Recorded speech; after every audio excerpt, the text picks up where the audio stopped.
بسم اللہ الرحمن الرحیم۔ محترم ناظرین، السلام علیکم۔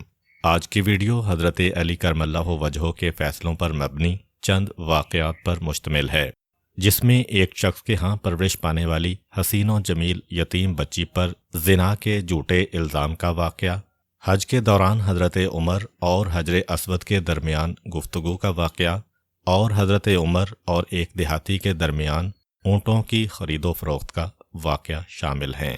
حضرت عمر بن خطاب رضی اللہ عنہ کے زمانہ خلافت میں ایک شخص کے ہاں ایک یتیم لڑکی پرورش پا رہی تھی۔ وہ شخص اکثر و بیشتر اپنے کاروباری معاملات کی وجہ سے شہر سے باہر رہتا تھا، یہاں تک کہ وہ لڑکی بالغ ہو گئی۔ وہ بچی بہت خوبصورت اور بے مثال حسن و جمال کی مالک تھی۔ اس شخص کی بیوی نے جب اس لڑکی کا حسن جمال دیکھا تو دل میں خوفزدہ رہنے لگی کہ اگر اس کے شوہر نے اس کے حسن و جمال کو دیکھ لیا تو وہ اس پر فریفتہ ہو جائے گا اور مجھ سے زیادہ اس کو چاہنے لگے گا۔ اسی خوف کی وجہ سے اس نے چند عورتوں سے مشورہ کیا اور اسے نشہ آور دوا پلا کر ان عورتوں کے سامنے انگشت کے ساتھ اس لڑکی کا پردہ بکارت زائل کر دیا۔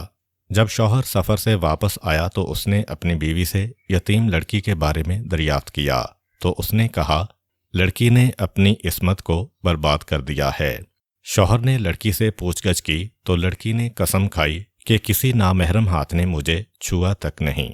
عورت نے گواہ پیش کر دیے۔ آخر کار شوہر یہ قضیہ حضرت عمر کے پاس لے کر گیا۔ حضرت عمر نے تمام معاملہ سنا مگر کسی فیصلے پر نہ پہنچ سکے۔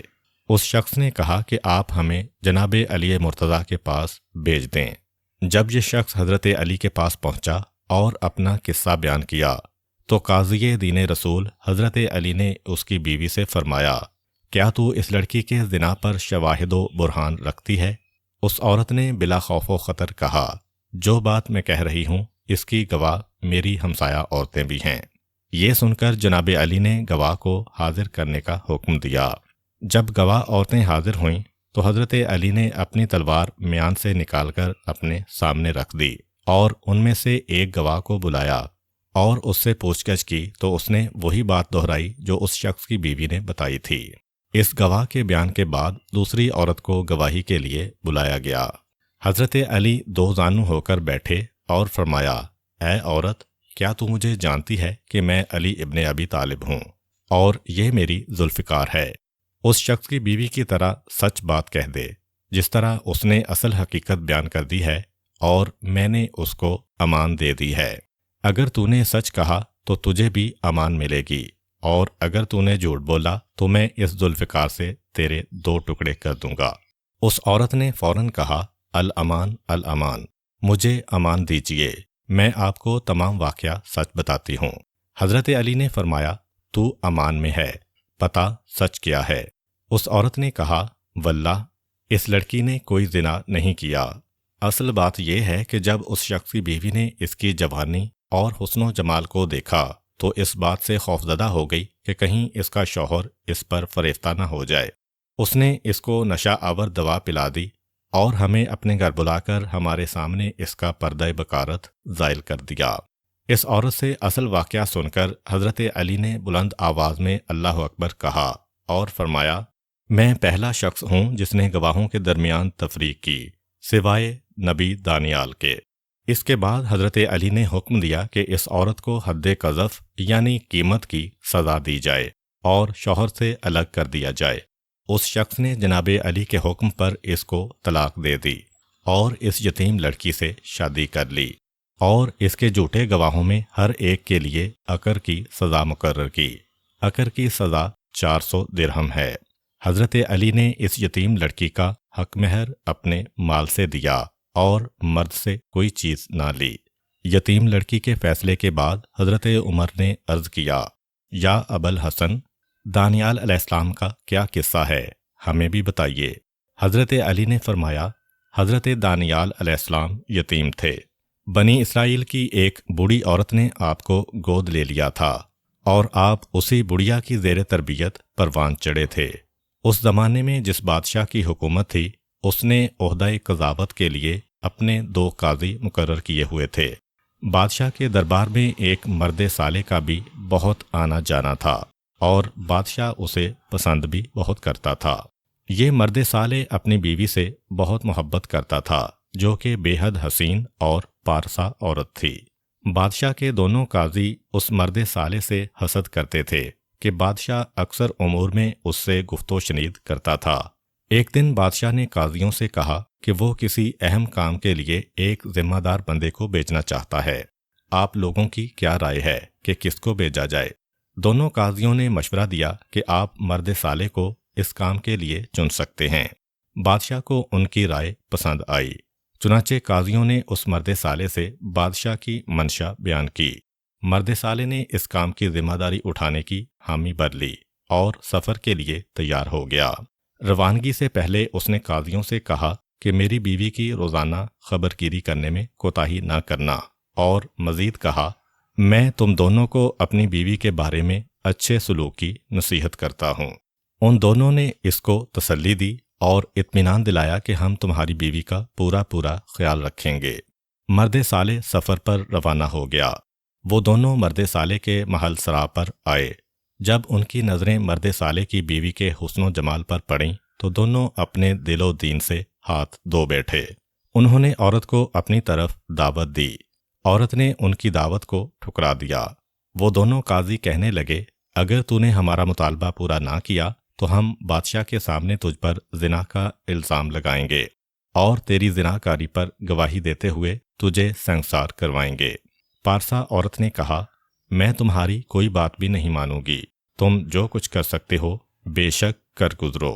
وہ دونوں بادشاہ کے پاس چلے آئے اور گواہی دی کہ اس عورت نے زنا کیا ہے۔ بادشاہ بات سن کر حیرت زدہ ہوا، کیونکہ اس عورت کی پاک دامنی اور پارسائی بہت مشہور تھی۔ بادشاہ کچھ لمحے سر جھکائے بیٹھا رہا، پھر سر اٹھایا اور کہا کہ تمہاری گواہی تو قبول ہے، لیکن اس عورت کو 3 دن کی مہلت دو۔ منادی نے تمام شہر میں اعلان کر دیا کہ فلاں روز فلاں مقام پر جمع ہوں، فلاں عورت پر حد جاری کرتے ہوئے سنگسار کرنا ہے۔ یہ خبر سارے شہر میں پھیل گئی۔ البتہ بادشاہ پریشان تھا۔ اس نے اپنے وزیر سے کہا اس معاملے میں تجھے کیا نظر آتا ہے؟ میں تو گمان بھی نہیں کر سکتا کہ یہ عورت جس کی پارسائی اور پاک دامنی مشہور ہے اس فعل کی مرتکب ہوئی ہو۔ وزیر نے کہا مجھے بھی اس کے اس فعل پر تعجب ہے۔ آخرکار مہلت کا آخری روز آ گیا۔ وزیر اپنے گھر سے نکلا تو اس کا گزر ایک گلی سے ہوا جہاں چند بچے کھیل میں مشغول تھے۔ ان بچوں کے درمیان حضرت دانیال علیہ السلام بھی موجود تھے۔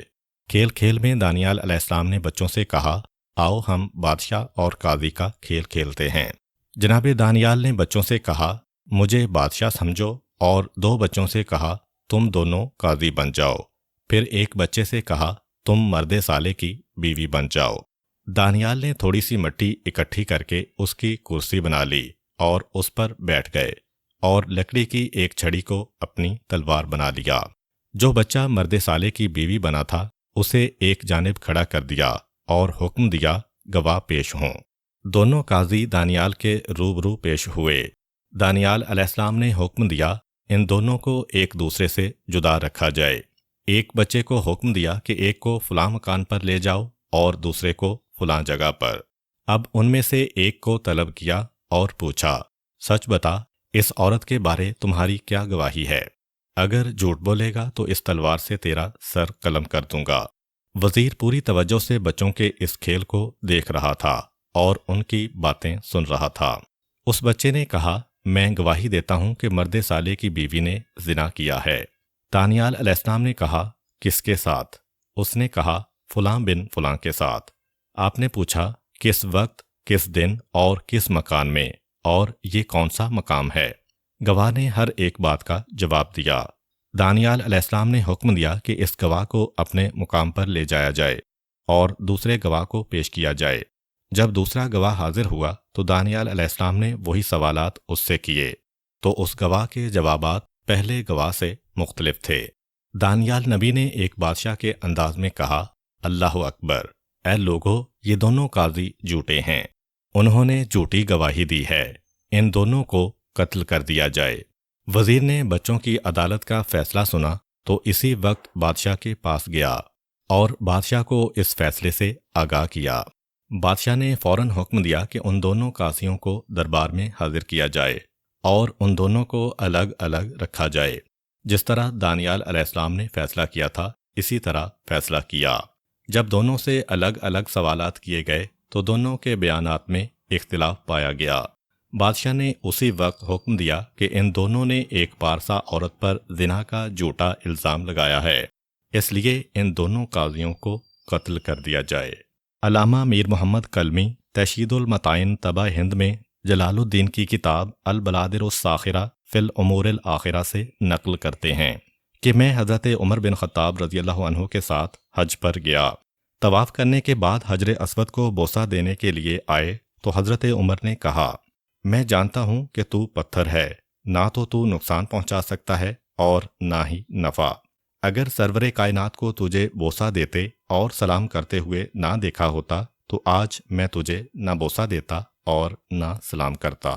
حضرت علی کرم اللہ وجہہ نے جب حضرت عمر کی یہ گفتگو سنی تو فرمایا، اے ابن خطاب، ایسا مت کہو، یہ پتھر نفع و نقصان پہنچا سکتا ہے۔ حضرت عمر نے کہا، یا ابا الحسن، کیا اس بات کی کوئی دلیل بھی ہے؟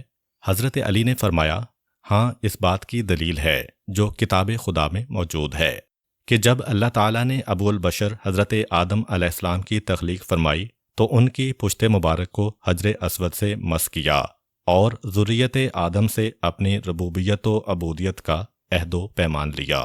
پھر اس عہد و پیمان کو ایک کتاب میں درج فرمایا۔ اس پتھر کی زبان بھی تھی اور 2 آنکھیں بھی تھیں۔ پروردگار روز حساب اس پتھر سے فرمائے گا کہ ہر شخص کے ایمان و وفا کی گواہی دے، اور ان لوگوں کی گواہی دے جو تیری زیارت کو آئے اور جنہوں نے کفر و ہٹ درمی پر قائم رہتے ہوئے تیری زیارت نہیں کی۔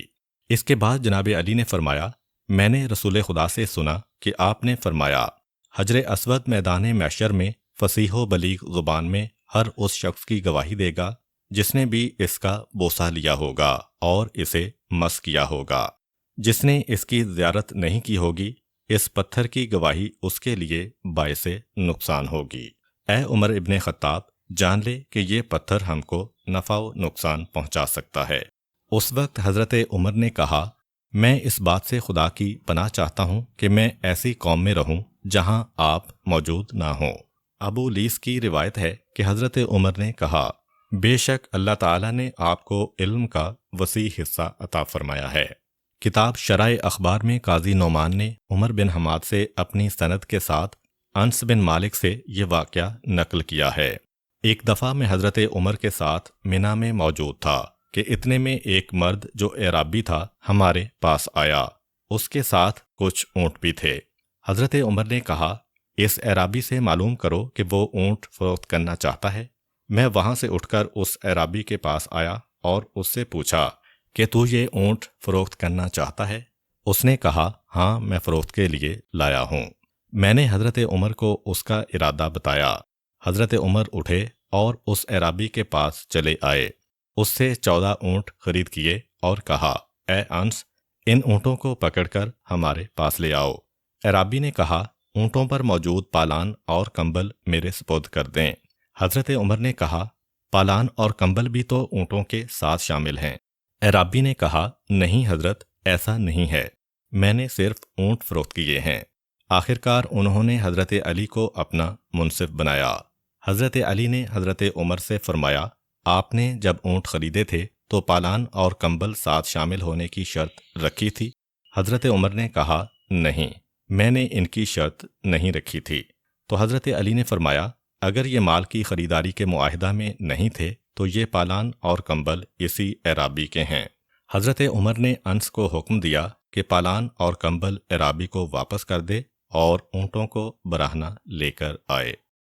حضرت عمر رضی اللہ عنہ کے زمانہ خلافت میں ایک سیاہ فام شخص ایک سیاہ فام عورت کا ہاتھ پکڑ کر حضرت عمر کے پاس آیا اور کہا، میں اور میری یہ بیوی سیاہ فام ہیں، لیکن میری بیوی نے جو بچہ جنا ہے یہ سفید رنگت رکھتا ہے، یہ میرا بیٹا نہیں ہو سکتا۔ حضرت عمر نے صحابہ کی طرف متوجہ ہو کر کہا، اس معاملے میں آپ سب کی کیا رائے ہے؟ انہوں نے کہا، اس کا سیاہ فام شوہر ٹھیک کہہ رہا ہے کہ ہم دونوں سیاہ فام ہیں اور یہ بچہ ہماری نسل اور رنگ سے تعلق نہیں رکھتا ہے، اس عورت کو سنسار کرنا چاہیے۔ حضرت عمر نے حکم دیا کہ اس کو سنسار کر دیا جائے۔ جب اس واقعہ کی اطلاع جناب علی مرتضیٰ کرم اللہ وجہہ تک پہنچی تو آپ تشریف لائے اور اس واقعہ کی تحقیق کے بعد سیاہ فام مرد کی طرف متوجہ ہو کر فرمایا، تو اپنی بیوی پر تہمت لگا رہا ہے۔ اس شخص نے کہا، نہیں یا علی۔ حضرت علی نے فرمایا، کیا تو نے حالت حیض میں اس سے ہم بستری کی ہے؟ اس شخص نے کہا، ایک رات میں نے اس سے جمع کرنا چاہا تو میری بیوی نے کہا کہ میں حیض سے ہوں۔ میں نے خیال کیا کہ یہ فقط بہانہ کر رہی ہے، کیونکہ موسم سرد ہے، اس پر غسل کرنا مشکل ہے، تو میں نے اس سے جمع کر لیا۔ حضرت علی نے عورت سے فرمایا، کیا حالت حیض میں تیرے شوہر نے تجھ سے جمع کیا تھا؟ اس سیاہ فام عورت نے عرض کیا، جی ہاں، میں نے اسے بہت سمجھایا مگر اس نے میری بات کو قبول نہ کیا اور میرے ساتھ حالت حیض میں جمع کیا۔ حضرت علی نے فرمایا، جاؤ، یہ تمہاری اپنی کارستانی کا نتیجہ ہے، یہ بیٹا تمہارا ہی ہے، کیونکہ جب نطفہ ٹھہرا تو اس پر خون غالب ہوا ہے، اگر حرکت کرتا تو تمہارا بیٹا بھی تمہاری طرح سیاہ ہوتا۔ یہ سن کر وہ شخص مطمئن ہو گیا اور اپنی بیوی کو لے کر گھر چلا گیا۔ قیس بن ربیع سے منقول ہے کہ دو عورتوں کے درمیان دو بچوں کے بارے میں جھگڑا تھا۔ ان بچوں میں ایک لڑکی تھی اور ایک لڑکا تھا۔ دونوں عورتوں کا دعویٰ یہ تھا کہ لڑکا میرا ہے۔ معاملہ کافی بحث و تکرار اختیار کر گیا۔ آخر یہ تنازعہ لے کر دونوں حضرت عمر رضی اللہ عنہ کے پاس آئیں تاکہ وہ اس تنازعہ کا فیصلہ کریں۔ جب یہ معاملہ حضرت عمر کے سامنے پیش ہوا تو وہ اس معاملے کو سن کر الجھن میں پڑ گئے۔ کئی بار اپنی جگہ سے اٹھے اور کئی بار بیٹھے، کبھی دائیں سر جھکاتے تو کبھی بائیں، اور کہتے، اے گروہ مہاجرین و انصار، تمہارے نزدیک اس تنازعہ کا کیا فیصلہ ہے؟ حاضرین خود تذبذب کے عالم میں بیٹھے تھے، کسی کی سمجھ میں کچھ نہیں آ رہا تھا کہ ان دونوں عورتوں کا معاملہ حل کیسے ہو۔ لوگ کہنے لگے، آپ ہم سے بہتر علم رکھنے والے ہیں۔ ایسے میں حضرت عمر غضبناک ہوئے اور کہا، اے ایمان لانے والو، اللہ سے ڈرو، محکم اور سیدھی بات کہو۔ قسم بخدا تم مجھے اچھی طرح جانتے اور پہچانتے ہو، اور تمہیں یہ بھی معلوم ہے کہ مجھ سے بڑا اہل علم کون ہے۔ صحابہ نے کہا، گویا آپ علی مرتضیٰ کو یاد کر رہے ہیں۔ حضرت عمر نے کہا، میں جناب ابوالحسن کو کیوں کر یاد نہ کروں؟ کیا قدرت نے کسی کو علی کی مثل بنایا ہے؟ کیا کسی عورت نے علی کی مثل دوسرا بچہ جنا ہے؟ صحابہ نے کہا، کسی کو بھیج دیں تاکہ وہ تشریف لے آئیں۔ حضرت عمر نے کہا، افسوس ہے تم پر، علی کی منزل و مقام بہت بلند و عرفہ ہے، وہ ہاشمی ہیں، علی کا گوشت رسول کا گوشت ہے۔ آپ اتنے بلند ہیں کہ آپ کا کوئی ثانی نہیں ہے، آپ عظمتوں کے ایسے فلک بوس پہاڑ ہیں کہ کوئی پرندہ بھی آپ کی ذات کی بلندیوں کو چھو نہیں سکتا۔ وہ یادگار رسول اور علم کی انمول کان ہیں۔ حق تو یہ ہے کہ ہمیں ان کی طرف جانا چاہیے، چہ جائے کہ وہ ہماری طرف آئیں۔ ساتھیوں، اٹھو اور میرے ساتھ علی کی خدمت میں چلو۔ حضرت عمر صحابہ کے مجمع کے ساتھ بارگاہ جناب علی میں پہنچے تو کیا دیکھتے ہیں کہ وہ دست مبارک میں کدال لیے ہوئے باغ کی زمین کھود رہے ہیں اور ساتھ ہی ساتھ قرآن کریم کی سورہ قیامت کی یہ آیات تلاوت کر رہے ہیں۔ کیا انسان یہ گمان کرتا ہے کہ وہ یوں ہی چھوڑ دیا جائے گا؟ کیا وہ ایک نطفہ نہ تھا جو ٹپکایا گیا، پھر وہ خون کا لوتھڑا بنا تو اسے اللہ نے پیدا کیا اور ٹھیک ٹھاک بنایا۔ آپ کی آنکھوں سے اشکوں کا ایک سیلاب امڑ رہا تھا اور ریش مبارک آنسوؤں سے تر ہو رہی تھی۔ تمام اصحاب جناب علی کے گرد جمع ہو گئے۔ جب مولا کائنات قرات سے خاموش ہوئے اور لوگوں کو دیکھا تو فرمایا، اے ابن خطاب، یہاں کیسے آنا ہوا؟ حضرت عمر نے عرض کیا، اے ابوالحسن، ان دو عورتوں کا یہ تنازعہ ہے، ان دو بچوں کے بارے میں جو ایک لڑکا ہے اور ایک لڑکی ہے، مگر ان دونوں کا ہی دعویٰ ہے کہ لڑکا میرا ہے۔ میں اس مشکل مسئلہ کے حل سے عاجز ہوں، اس لیے آپ کے دروازے پر حاضر ہوا ہوں۔ یہ سن کر جناب علی نے اپنے ہاتھ سے ایک تنکا اٹھایا اور فرمایا، اس مسئلے کا جواب اس تنکے کے توڑنے سے بھی آسان ہے۔ ایسا کرو کہ دونوں کو حکم دو کہ وہ اپنا اپنا دودھ کسی برتن میں لائیں، پھر ان کے دودھ کا وزن کرو۔ جس عورت کا دودھ وزنی ہوگا، لڑکا اسی عورت کا ہے، اور جس کا دودھ ہلکا ہوگا، اس کی لڑکی ہے، کیونکہ قرآن کریم کی سورۃ النساء میں رب العزت کا فرمان ہے للذکر مثل حظ الانثیین، مرد کے لیے 2 عورتوں کے برابر حصہ ہے۔ یہ سن کر حضرت عمر واپس ہوئے اور جس طرح حضرت علی نے فرمایا تھا ان دونوں عورتوں کے دودھ کا وزن کیا گیا۔ جس کا دودھ وزنی تھا اس کو لڑکا دے دیا گیا اور جس کا دودھ ہلکا تھا اس کو لڑکی دے دی گئی۔ ایک شخص حضرت علی ابن ابی طالب کے پاس حاضر ہوا اور عرض کیا، یا امیر، میں نے قسم کھائی ہے کہ ہاتھی کا وزن تولوں گا۔ حضرت علی نے فرمایا، یہ کیسی قسم ہے؟ تجھے ضرورت ہی کیا تھی اس قسم کی قسم کھانے کی؟ تم نے ایسی چیز کے بارے میں قسم کھائی ہے جس پر تم طاقت ہی نہیں رکھتے ہو۔ اس شخص نے کہا، یا علی، اب تو میں قسم اٹھا چکا ہوں۔ حضرت علی نے فرمایا، اب تم ایسا کرو کہ ہاتھی کو کشتی میں سوار کرو اور دیکھو کہ کشتی کس حد تک پانی میں ڈوبی ہے، پھر اس کشتی سے ہاتھی کو باہر لاؤ۔ اب کشتی میں پتھر بھر دو یہاں تک کہ کشتی پانی میں اتنا ڈوب جائے کہ جتنا ہاتھی کے وزن سے ڈوبی تھی۔ جب کشتی اس حد تک ڈوب جائے تو ان پتھروں کو باہر لا کر ان کا وزن کرو، یہی ہاتھی کا وزن ہے۔ ایک دفعہ حضرت عمر رضی اللہ عنہ کے پاس ایک غلام لایا گیا کہ یہ اپنے آقا کا قاتل ہے۔ حضرت عمر نے اس غلام سے پوچھا، کیا تو نے اپنے آقا کو قتل کیا ہے؟ غلام نے کہا، ہاں، میں نے اپنے آقا کو قتل کیا ہے۔ حضرت عمر نے پوچھا، کیوں؟ غلام نے کہا، بات یہ ہے کہ اس نے اپنے مالکانہ حقوق سے ناجائز فائدہ اٹھاتے ہوئے مجھے دبوچ کر خلاف فطرت بدفعلی کی تھی۔ حضرت عمر نے حکم دیا کہ اسے قتل کر دیا جائے۔ جب حضرت علی کرم اللہ وجہہ کو معلوم ہوا تو آپ مسجد میں تشریف لائے اور حضرت عمر سے فرمایا، 3 دن تک اس کو کوئی سزا مت دیں، اس کے بیان کی تصدیق بہت ضروری ہے، ابھی اسے زندان میں ڈال دیا جائے۔ حضرت عمر نے کہا، یا ابا الحسن، اس نے خود اقرار کیا ہے کہ اس نے اپنے مالک کو قتل کیا ہے، اس کے بیان کے بعد تصدیق کی کوئی ضرورت باقی نہیں رہتی۔ حضرت علی نے فرمایا، اس کے آقا پر الزام کی تصدیق ضروری ہے۔ حضرت عمر نے کہا، میت سے کیسے الزام کی تصدیق ہوگی جبکہ مقتول کی لاش دفنائی جا چکی ہے؟ حضرت علی نے مقتول کے ورثہ سے پوچھا، تم نے لاش کو کب دفن کیا؟ انہوں نے جواب دیا، یا علی، ہم ابھی ابھی اس کو دفنا کر آئے ہیں اور قاتل کو دربار میں پیش کیا ہے۔ حضرت علی نے فرمایا، اگر اس کا الزام درست ثابت ہو گیا تو کیا تم اسے مقتول کے عوض قتل کرو گے؟ حضرت عمر نے کہا، اگر الزام درست ثابت ہو جائے تو کیا یہ قاتل نہیں رہے گا؟ حضرت علی نے فرمایا، کیا اسلام کسی مسلمان کو اس بات کی اجازت نہیں دیتا کہ وہ اپنی عفت کا تحفظ کرے؟ حضرت عمر نے کہا، یا علی، اب میت سے الزام کیسے ثابت ہوگا؟ حضرت علی نے فرمایا، 3 دن تک غلام کو زندان میں رکھو، تیسرے دن خود بخود یہ الزام ثابت ہو جائے گا یا اس کا دعویٰ غلط ثابت ہوگا، اور اگر دعویٰ غلط ہو تو اسے قتل کر دینا۔ تیسرے دن حضرت علی مسجد میں تشریف لائے۔ آپ نے حضرت عمر کا ہاتھ پکڑا اور مقتول کی قبر پر آ کر پوچھا، کیا مقتول کی قبر یہی ہے؟ انہوں نے عرض کیا، جی ہاں، یہی قبر ہے۔ حضرت علی نے فرمایا، اس قبر کو کھولا جائے۔ لوگوں نے قبر کو کھودا۔ جب لحد تک پہنچے تو حضرت علی کو بتایا گیا۔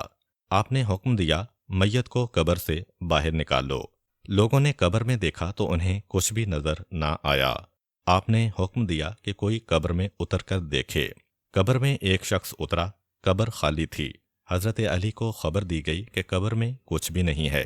حضرت علی نے بلند آواز میں 3 مرتبہ فرمایا، اللہ اکبر، اللہ اکبر، اللہ اکبر، اور فرمایا، ما کذبت ولا کذبت، میں نے نہ کبھی جھوٹ بولا ہے اور نہ کبھی جھٹلایا گیا ہوں۔ میں نے اپنے آقا و مولا نبی آخر الزمان سرکار دو عالم صلی اللہ علیہ وآلہ وسلم سے سنا ہے، وہ فرماتے تھے، میری امت میں سے جو بھی قوم لوط کا عمل کرے گا اور اسی حالت میں مر جائے گا، اسے قوم لوط جیسے عذاب سے میری امت ہونے کی بدولت مرنے کے 3 دن بعد تک مہلت ہوگی۔ مرنے کے تیسرے دن بعد وہ میت اپنی قبر میں نہیں رہے گی، ملائکہ اسے وہاں سے اٹھا کر قوم لوط کے پاس پہنچا دیں گے۔ چنانچہ قبر کے اندر اس غلام کے آقا کی میت نہ ہونے سے رسول کریم صلی اللہ علیہ وآلہ وسلم کا فرمان بھی سچ ثابت ہو گیا اور اس غلام کا الزام بھی سچ ثابت ہو گیا، چنانچہ اسے معاف کر دیا گیا۔ واضح کرتا چلوں کہ حضرت لوط علیہ السلام کی قوم اغلام بازی میں مبتلا تھی اور اللہ تعالیٰ نے اس قوم کو سخت عذاب میں مبتلا کیا تھا۔ اگر آپ اس قوم کے بارے میں تفصیلی طور پر جاننا چاہتے ہیں تو اس کی ویڈیو کا لنک ڈسکرپشن میں موجود ہے۔ امید کرتا ہوں کہ آپ کو آج کی ویڈیو اچھی لگی ہوگی۔ اگر آپ کو ہماری ویڈیو اچھی لگی ہے تو ویڈیو کو لائک کریں اور اپنے دوستوں کے ساتھ شیئر کریں۔ ملتے ہیں نیکسٹ ویڈیو میں، تب تک کے لیے اجازت دیجیے۔